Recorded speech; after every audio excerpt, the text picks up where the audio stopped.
Cecelia, it's great to be here with you today, as always. So tell us, how long have you been coming to Langdon, New Hampshire? Oh, well, I don't remember the times, but I've been here for the first time in 2017. 17, Yeah, 7 the years. first time I've been in your 7 house. years in the wintertime. In winter time, then I've been in 2018, again in the winter time, and then in 2019 in the summertime, and then in 2023, last year in February. So this is your This fifth time. Fifth time. Fifth Yeah. time being with us here in New England and our tiny little town of Langdon, New Hampshire, and performing in mostly Vermont and southern New Hampshire. And so we're happy to have you here as always, and we're looking forward to a beautiful concert tonight here. I have to say that I am very moved for playing here in this town. I've been so many times, but I never performed. So well, you've met some of our neighbors, but you haven't met the town people. Yeah. Exactly. So we're looking forward to that as well. So you're on tour. You've arrived here last Thursday and played in Queens, and then here this week on Sunday evening at Nova Arts in Keene, and here tonight at the Langdon Meeting House. And what's next on the agenda after that? Oh, well, after tonight, there's a huge rushing everywhere. Tomorrow I will be performing in Cambridge, Massachusetts, in the mythical Club Passim. And on Friday, I will be flying to New Orleans. I will play that day in Covington, which is 1 hour away from the city. And on Saturday and Sunday, I will go by bus to Austin, Texas. And I have two concerts there. On Saturday in a Latin American celebration called Café con Letras. And on Sunday in a place, beautiful venue, bar called Little Patagonia. And then after that, I returned to New Orleans to play on Tuesday in the mythical Snag Harbor. Then I have 1 day off and then fly back to Philadelphia or to New York and then to Philadelphia because I will play there. Two concerts on Friday and Saturday. And then back to New York to play the last concert of the tour on Monday, the 29th, in Queens, in Terraza 7. Okay, and so how long is this tour altogether? 3 weeks? 3 weeks. Yeah. 3 weeks. Wonderful. 3 Okay. weeks. I love to be in the group. And when do you think you'll be back with us in New Orleans? And I'm not in New Orleans, in Langdon again. Well, in London, I'm planning to be back in the New England area next March. March, next spring. 2025. Okay, you have it there. Next March, y'all, we'll be sure to let you know where and when she's going to be playing. Yeah. So about your music, how long have you been playing? When did you start playing the guitar? I started playing the guitar when I was 5, almost 6. My kid is that age. And for me to play the guitar and sing, it was always related to play a game. Like when you are a child, everything is playing. Yes. And suddenly, when I was a teenager, I realized that I really like this.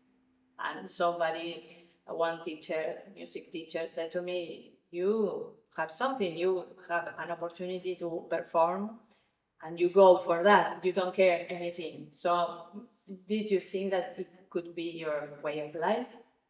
And I said, no, I never thought that. And the other day I say, okay, I am decided I want to be a musician the whole life. So I went to study in different situations, music conservatory, particular lessons, different kind of music. In 1995, something important happened. I went to Brazil for a music course. And that changed my mind because I was my learning was more about the classical stuff, reading music and not so popular. So after that, I said I need to learn more harmony, popular music, arrangements, composition. And after I finished the music conservatory, I returned to sing. Well, it took a long time to find what I loved more to do. Um, I think a couple of years later, I discovered I love to sing and play my own music, but also to create a universe between the guitar and voice where they live together and they intershare roles. Sometimes the vocals just does some backgrounds with the guitar singing the melody, or sometimes the vocal sings the melody but with huge movement in the guitar, like this, if they were talking. And in a way, looking in the past, I realized that it was kind of the same stuff I used to play when I was a teenager. That I listened to some The Police tunes or Argentinian rock stuff, and I was singing and playing and trying to do something different. So. A lot of searching, a lot of work, but it was there. So did anyone in your family play music? Did you grow up with music in the house? Mother or father? My grandfather, the father of my mom, used to play the guitar, but not professionally. Okay. And in my house, there was always music. I remember my dad having his LP collections and listening to them every Sunday morning, sitting in the sofa and relaxing. That was a nice way of showing to me how you could enjoy music. Right. Okay. When I think of your music, to me, one of the most striking things about your music is it feels to me like it has a very deep soul. There's a very deep soul to what you do. And I like to tell people ask me to try to describe your music, that it's a very deep spirit. It's very unique, of course. Can't really compare it to anything. But somehow I feel like your music somehow expressing the soul of your country, Argentina.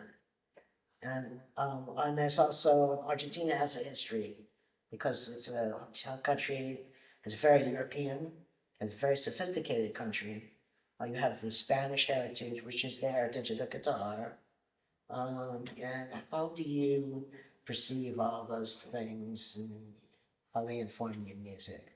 Well, I have a lot of influence since music from all over the world. I love the Brazilian music. I love the folk Argentinian music, and all the South American music like Chile, Peru. We have such a rich mixture of rhythms and way of expressions.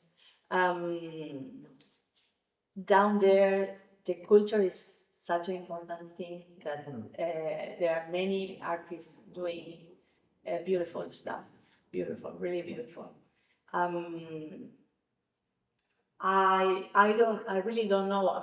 I don't think about doing the mixture of it happens. Just happens. It just happens. And what I like to feel is like every time I'm in a tour, I'm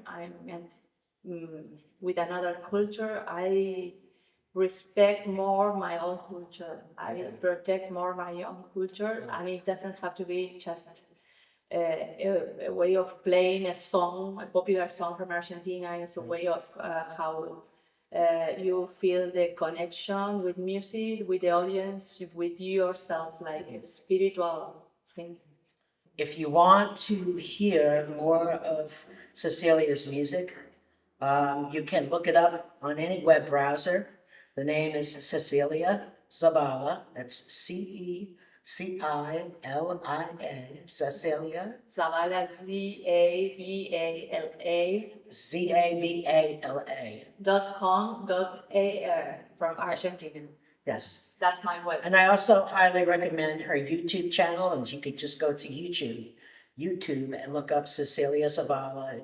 There must be 100 live performance videos on that channel, including some recorded locally. And yes, there's a lot out there. You can order her CDs from our website. We've got a bunch. And so now we're going to have you play a song. And what are you going to play, Cecelia? I'm going to play a brand new song called La Otra Mitad, which means the other half. And I wrote it a while ago, thinking about something that happened in my country, but it also happened all over the world. How people, how I feel like half of the population think different and forget about being a community, caring for the other, and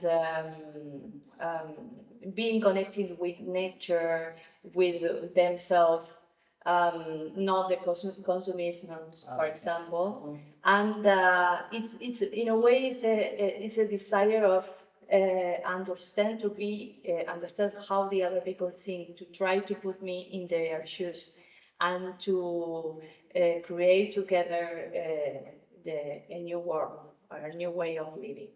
Okay, well, thank you very much. Thank you. Cecelia Zabala.